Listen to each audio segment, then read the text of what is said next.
Habari na karibu kwenye uchambuzi wa kijiografia na kisiasa. Je, wajua kuwa migogoro mikubwa tunayoiona leo Ulaya Mashariki, ikiwemo vita ya Ukraine na Urusi, haikuanzia karne ya leo? Hii ni vita inayosukumwa na hofu zaidi ya miaka 500 iliyopita. Hofu ya kijiografia. Historia na unyonge wa nchi ya Urusi kijiografia.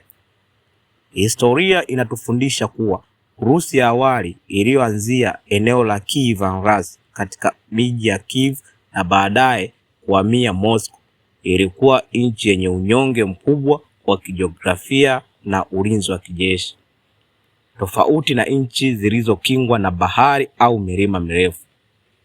Urusi ilizingirwa na ardhi tambarare kabisa. Hakukuwa na milima, majangwa ya kuzuia maadui zao. Pande zote zilikuwa wazi. Matokeo yake, karne ya 13 wa Mongolia walivamia na kuisambaratisha Urusi. Kurejea kwa taifa la Urusi. Nguvu ya Urusi.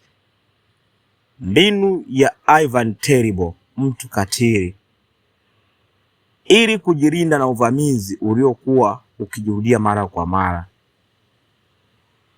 Ivan Terrible aliibua kanuni au mbinu mpya kimkakati inayojulikana kama kushambulia ndio kujilinda.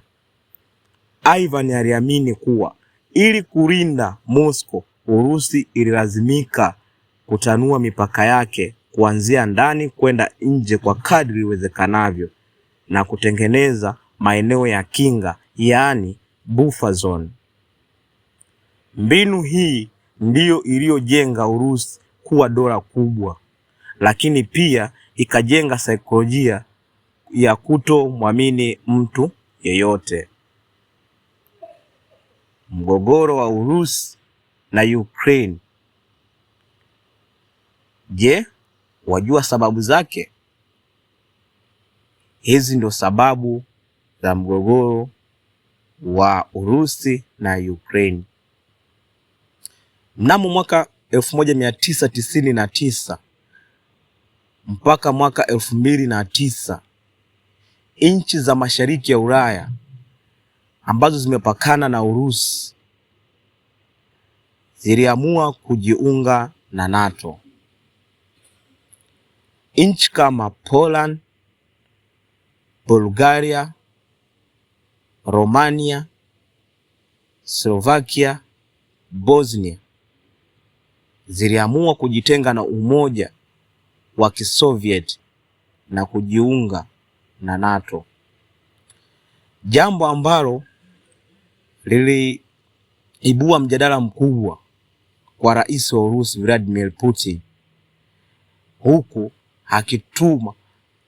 akitoa shutuma mzito dhidi ya NATO kwa kuilaani NATO na kuilaumu kuwa NATO imekeuka makubaliano.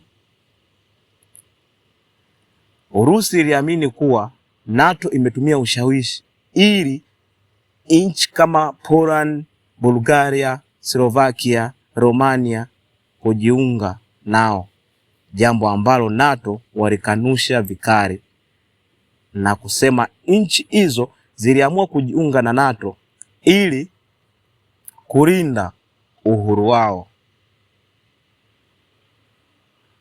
Kiini hiki cha mzozo uliopo kati ya Moscow na Ukraine ni kwa sababu Ukraine ndiyo ipo katikati ya njia kuu ya kuelekea Moscow. Hivyo Urusi inaamini kumwacha Ukraine kuwa upande wa NATO ni hatari kwa ajili ya utawala wao, ni anguko kwa dola yao, jambo ambalo Urusi inalazimika kutumia nguvu kubwa ya kijeshi ili kuifanya Ukraine isiwe na nafasi ya kujiunga na Umoja wa Ulaya, yani NATO. Migogoro ya Ulaya Mashariki si ya kisiasa tu, ni mwendelezo wa hofu ya karne nyingi. Urusi inapigania ardhi yake huku majirani zake wakipigania kujilinda dhidi ya ardhi hiyo hiyo. Mimi ni Abdalla Issa, asante kwa kusikiliza na usisahau kufuatilia sehemu inayofuata.